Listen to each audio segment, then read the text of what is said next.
So we are going to Psalm number 3 as we've started our study through the Psalms. And after tonight, there's only 147 more to go. So making progress.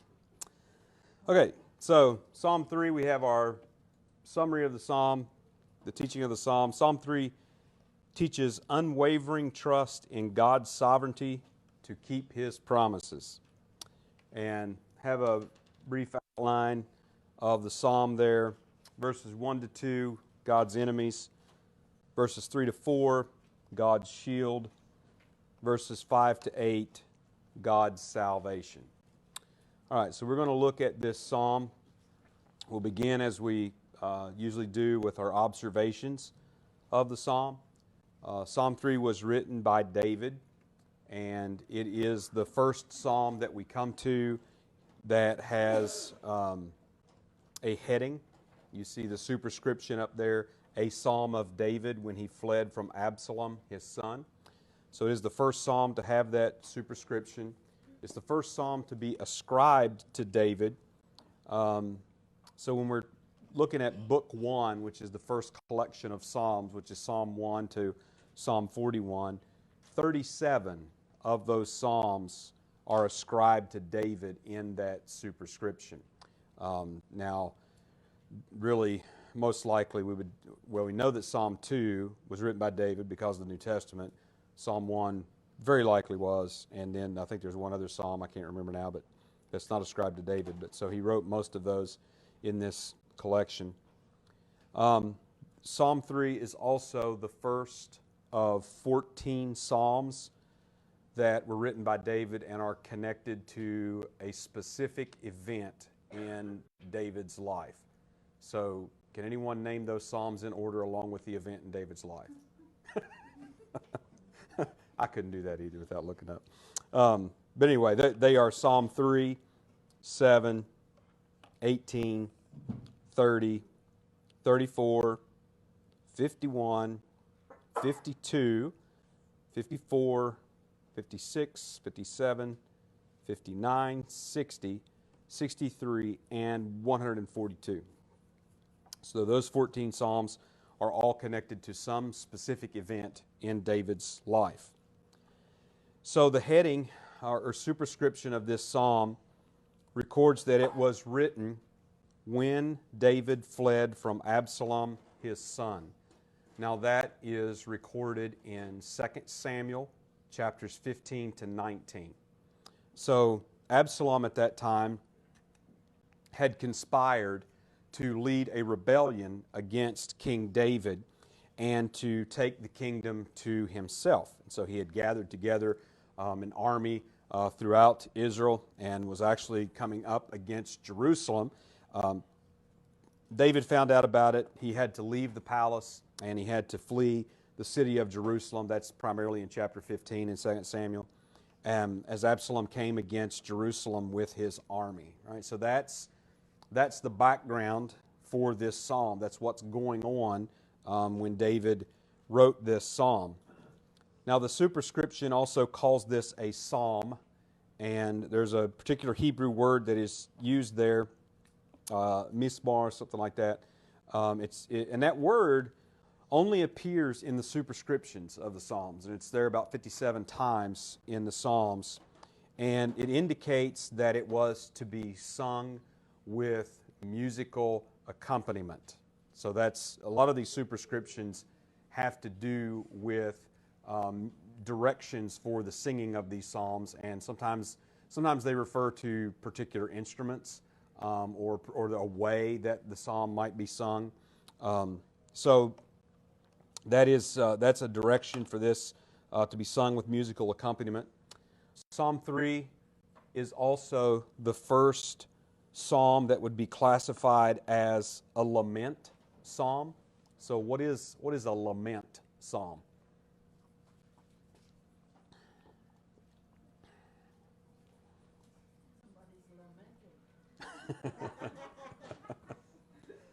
Yeah, I can't get much more right than that, huh?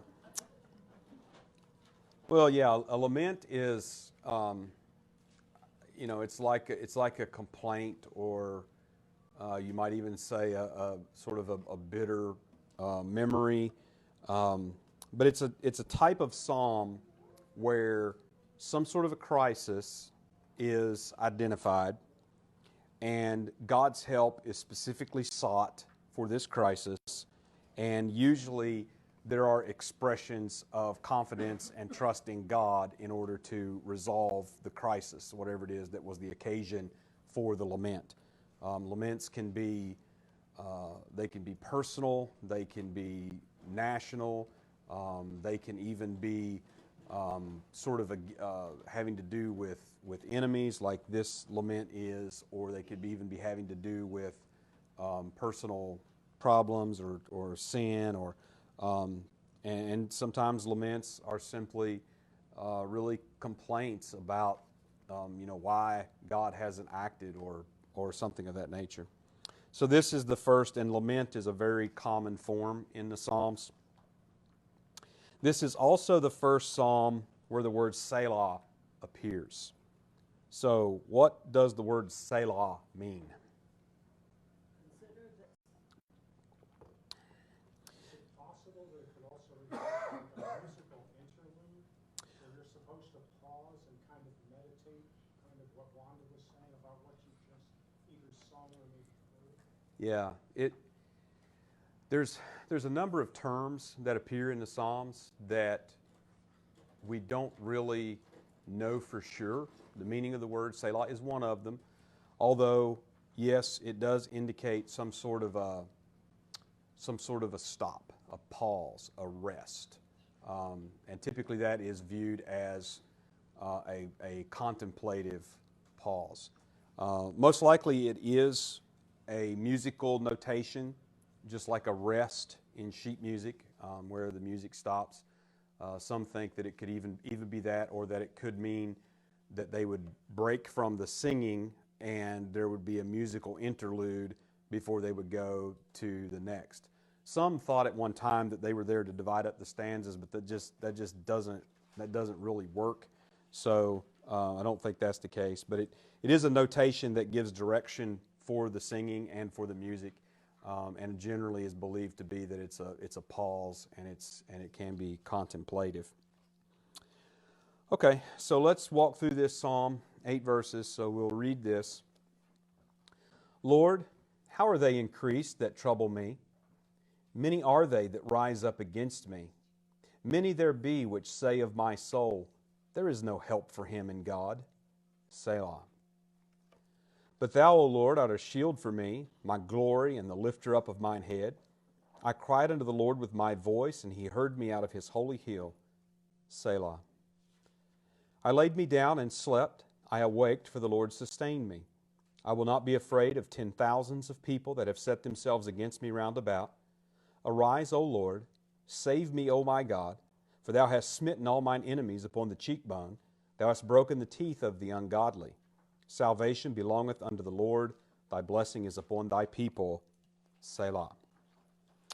All right, so we'll do a quick walk through. And as you'll notice the Selahs there, and that's really the way that I followed the outline. In other words, the taking the Selah to be the end of a line and the start of a new, and that's the way that I broke it. You could also divide this psalm in terms of direct address to the Lord, which there are 3 instances of. The capital Lord, Yahweh, begins in verse 1, Lord, and then in verse 3, but thou, O Lord, and then in verse 7, arise, O Lord. Would be another reasonable way to break the psalm, but I just followed the Selahs in breaking that up. So in verses 1 to 2, we see the crisis. We see the conflict. David is surrounded by enemies. But keeping the context in mind, and David speaks here of numerous enemies. He says, they are increased that trouble me. Many there be which say of my soul. So he speaks of numerous enemies, but keeping the context in mind again, he's referring to here his fellow Israelites. They are being led against him by his own son. So when he speaks about the enemies that have surrounded him, it's they of his own people with his own son leading them against him. Now the counselor Hushai, when he was speaking to Absalom in 2 Samuel chapter 17 and verse number 11, referred to the numbers of Absalom's army that he would gather from Israel as being like the sand by the sea for multitude. So it was a very large army that Absalom had gathered together. You'll notice also the mocking of his enemies. In verse 2, he says, "Many there be which say of my soul, there is no help for him in God, Selah." So the mocking of his enemies actually is very well captured by the curses of Shimei upon him, and this is during his flight. So in 2 Samuel chapter 16 and verse number 8, you remember Shimei, he was throwing stones at David and cursing him essentially, and David didn't want him to be killed. Verse 8, here's what Shimei said to David: "The Lord hath returned upon thee all the blood of the house of Saul, in whose stead thou hast reigned. And the Lord hath delivered the kingdom into the hand of Absalom thy son. And behold, thou art taken in thy mischief, because thou art a bloody man." So this is after David had fled. And he's pronouncing these curses upon David. Essentially what he's saying is that God has left you. God has forsaken you, and he has taken the kingdom from you, and he has given it to Absalom in your place. So that's how he was mocking him. And so David refers here in verse 2 of Psalm 3 that his enemies are saying there's no help for God. In other words, there's no deliverance coming for David because David is being removed because of his supplanting of the house of Saul. All right, so then we come to verses 3 and 4 here in Psalm 3. And we see a contrast in verse 3. So David, in the first part, is surrounded by enemies, and in verse number 3, he is encircled by the shield, by God as his shield. So though he was surrounded by enemies, he's protected around by God as a shield. They can't penetrate, they can't get through to get to him. Furthermore, he states that God is the lifter up of mine head. Now, the phrase actually means the exaltation of kings in particular, lifting up of kings to their place. And you can see instances of that in Psalm 27 and verse number 6. And you can also see an instance of that in Psalm 110 and verse 7, which is a messianic psalm referring to the Messiah and the lifted up head. So this is David's answer to those who are mocking him. He says that God is the lifter of his head. In other words, God lifted him up to be king. David did not rebel against Saul and take that place to himself. He was lifted up by God to be the king. So whatever the politics may have looked like with the house of Saul and those that were bitter over that, or whatever the community of Israel might have thought about it in terms of those that were following Absalom, David was the king precisely because God had chosen him and anointed him as king. That's why David was the king. So this is David's answer to their mocking that there's no help, and that's the same word that's later translated salvation in verse number 8. And it's a word that typically, it can have quite a range of meaning, but oftentimes refers to the idea of deliverance, like being delivered from enemies or being delivered from death or something like that. And so the enemies have mocked and said there's no deliverance for David. You know, God, in other words, God has forsaken him, and he's returning all of this on his own head. He's given the kingdom to Absalom. And David's response is that God lifted up his head. David didn't put himself on the throne in Jerusalem, but God has done that. And so then he talks about in verse 4 how he cried aloud to the Lord, which the language there means, you know, it's a loud wail, a loud cry of lament. But it also, you'll notice it says that the Lord heard him. He cried and the Lord heard him. And the fact that God heard him, and that encompasses the idea that God hears and he is answering. So he's hearing this cry, and he's also answering this cry. He is going to deliver David. But the fact that God has heard him is further evidence that David is just in his cause, that he did not supplant the house of Saul. He didn't rebel and take to himself the throne of Israel, but he was chosen and anointed by God and placed there. And not only that, God has made a covenant with David that his throne is going to be established, and so on. And so David knows that there is deliverance despite what his enemies may say. That brings us to verses 5 to 8. And here in verses 5 to 8 we have an expression of David's full assurance of God's deliverance. So he talks about how that he laid down and slept, and he awoke. He was sustained by God. Now, this speaks to the fact that it's not David's ingenuity, it's not his military strength, but that it's God's faithfulness that will deliver him.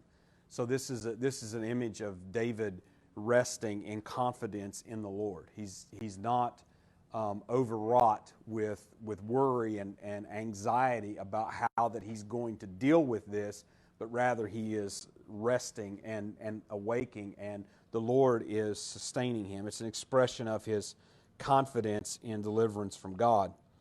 He speaks about in verse 6 also that he's not going to be afraid of 10,000s of people that have set themselves against me round about.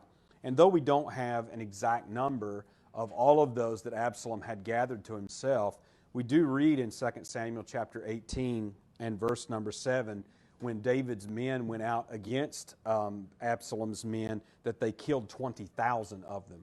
That's recorded there. So there certainly were tens of thousands of those that were gathered against him, and David says, I will not be afraid because of that. And he goes on in verse 7 to call upon God to rise up and deliver. Now the phrase of God, or the image of God rising up, is an image that indicates God rising up to scatter his enemies before him. The image that we had in Psalm number 2 is God sitting in the heavens and laughing at those that are raging against him. But here this is an image of calling upon God to rise up. It reminds us of the cry of Moses in the wilderness. And you could read that in Numbers chapter 10 and verse 35, when he called upon the Lord to arise up and to go before them as they were moving, and to scatter their enemies from before them, and then to come back and rest with them when they settled camp. So it's an image that speaks of God rising up in judgment, rising up to deal with his enemies.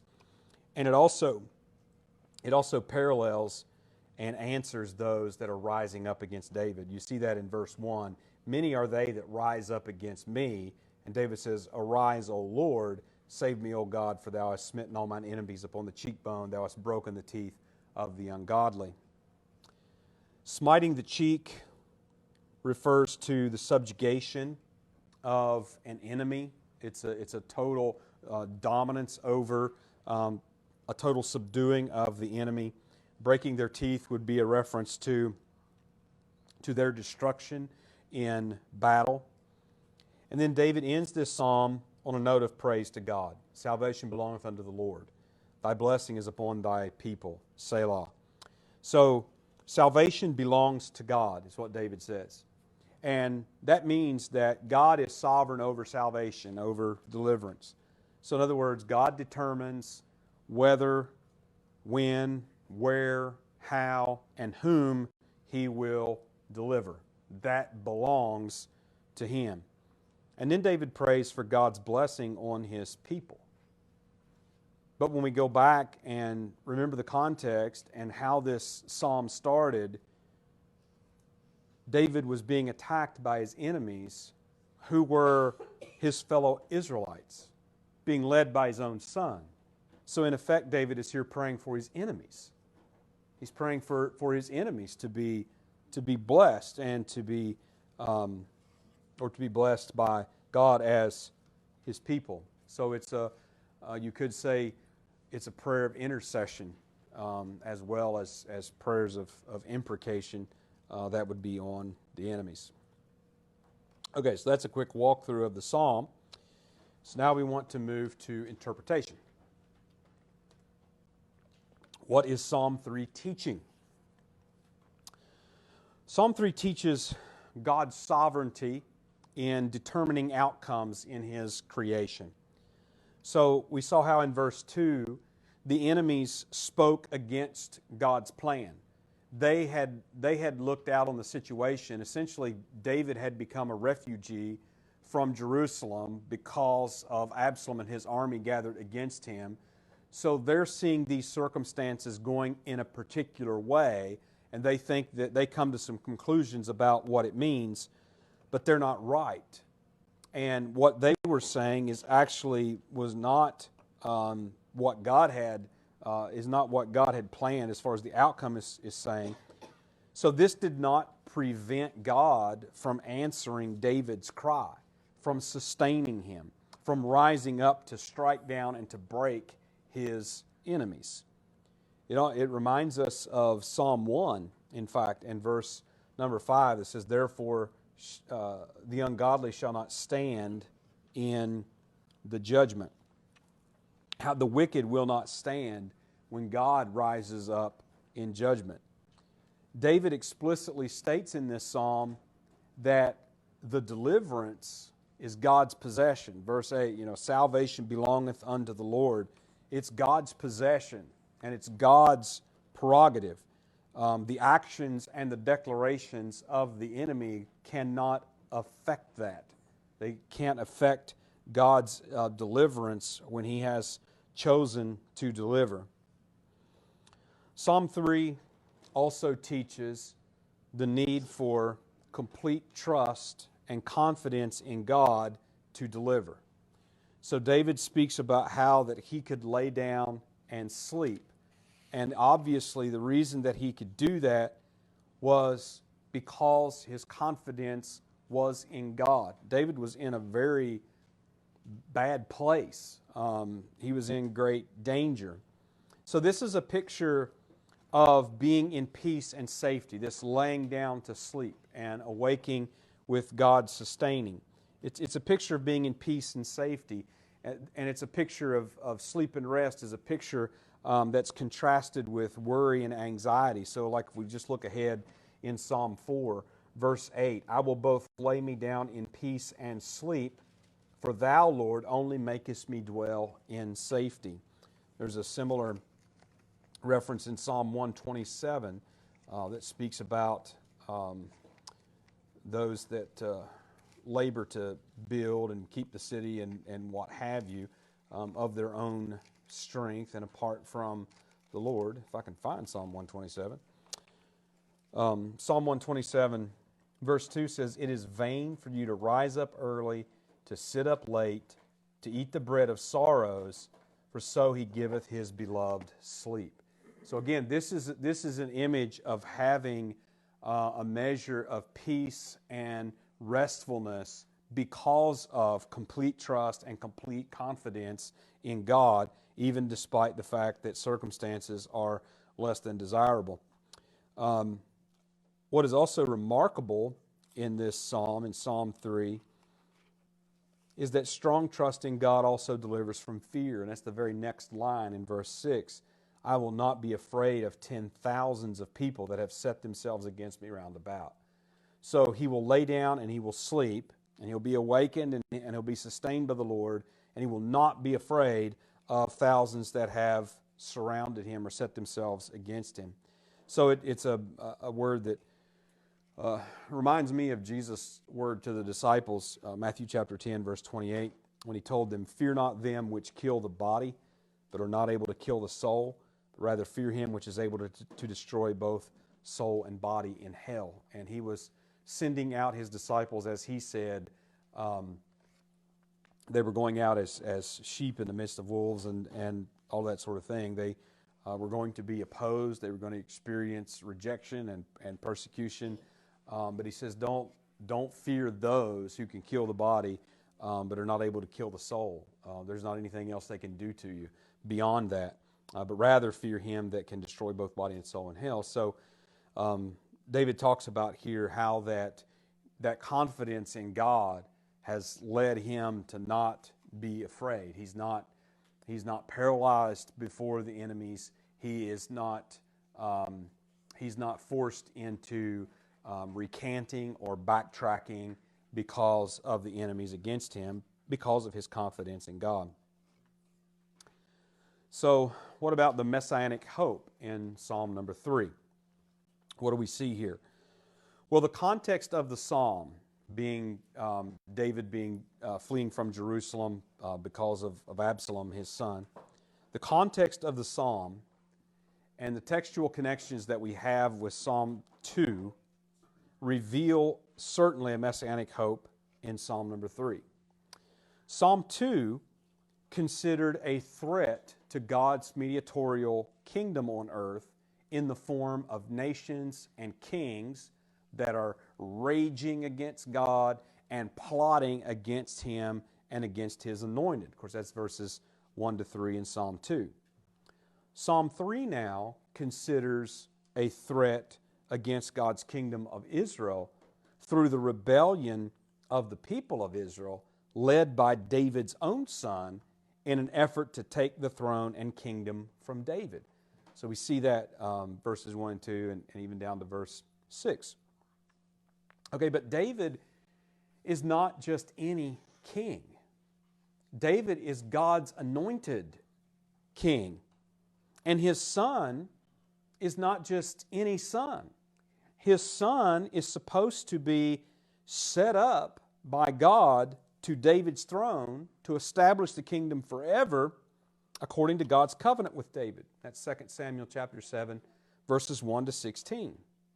So here, instead of David's son being set up and established on David's throne, the son and the kingdom rebel to establish their own kingdom, seeming to put God's covenant with David in jeopardy. And you see, that really is the greater concern that goes throughout this psalm. And it's also why David can give such expressions of confidence in God, because he knows that he is standing firm upon the covenant that God has made with him. So it seems that God's covenant is put in jeopardy when David's own son rebels against him and leads Israel against him to take the kingdom for themselves, to establish their own, in an effort to establish their own kingdom. So David then, in this psalm, had cried out to God, trusting God to keep His covenant promises. And notice verse 4, I cried unto the Lord with my voice, and He heard me out of His holy hill. God answered David from His holy hill. Well, what is God's holy hill?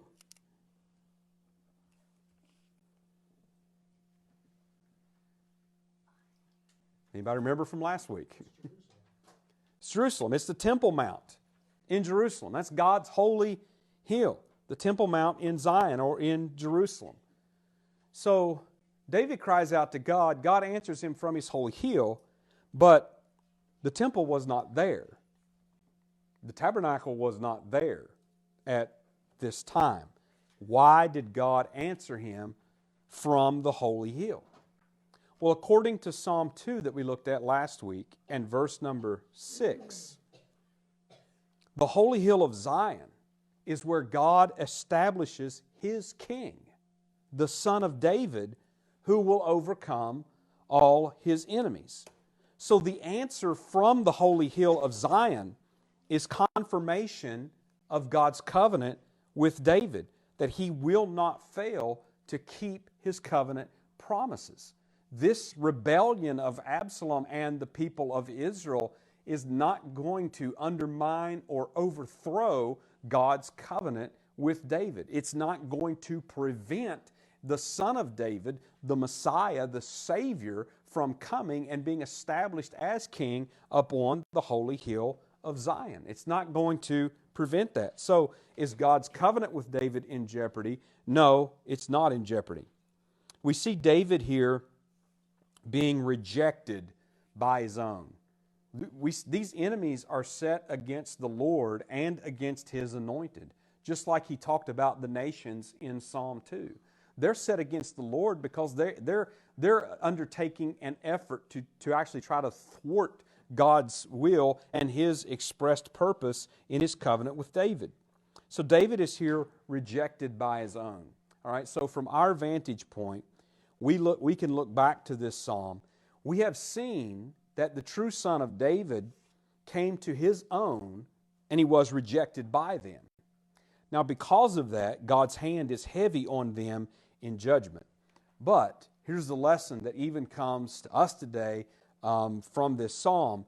Their rejection of the Son of David will not prevent His return to establish His kingdom, to reign from David's throne in Zion, and to bless His people by gathering them and restoring them to the land of promise.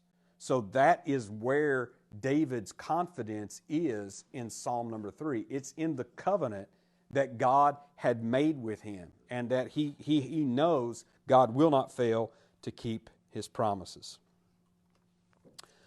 Okay, that brings us to application then. I have three of these, three ways that this psalm helps us today.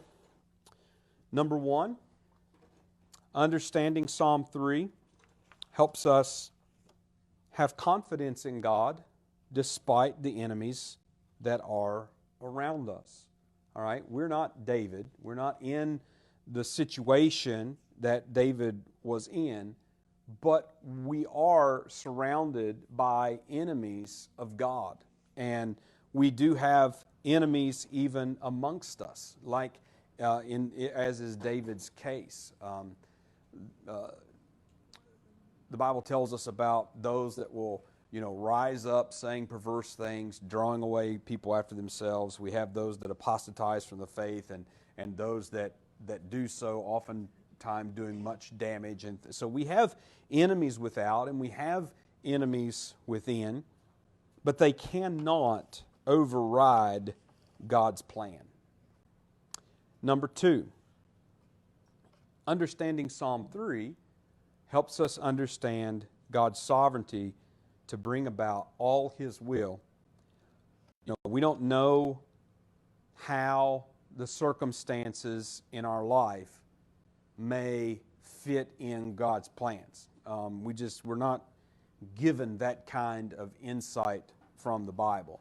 Now, David is obviously relying upon certain. He doesn't know how all the details, but he knows that God has made a covenant with him that is everlasting, that is unconditional, that God will not fail to fulfill. David knows that. In fact, when you look at some of his last words at the end of 2 Samuel, he talks about that. He talks about that my house is not sure, my house has failed, my house has fallen, but God's word is sure to me. God's word is ordered and it is established. So we don't know how all the circumstances in our life may fit in God's plans, particularly those that are painful to us. And so our confidence in God is not that God will work this or that troubling circumstance out in the way that we want Him to. All right, that's not the source of our confidence. Rather, we have confidence that God is always faithful to keep His word, that He will bring deliverance to all who trust in Him, and that ultimately He will bring us to salvation, the final deliverance of our souls. So we trust God to work His will in His time. Number 3, understanding Psalm 3 helps us understand that our hearts and our minds must be fixed on His coming Messiah. Now, in our case today, we're not looking for that first coming. We're looking for His second coming, the coming that will deliver us to His kingdom. But we are in a very similar place of expectation as those were so many years ago among Israel that would be reading these words. And again, that thread that runs throughout the Psalms of the long expected Messiah. All right, any questions on Psalm number 3?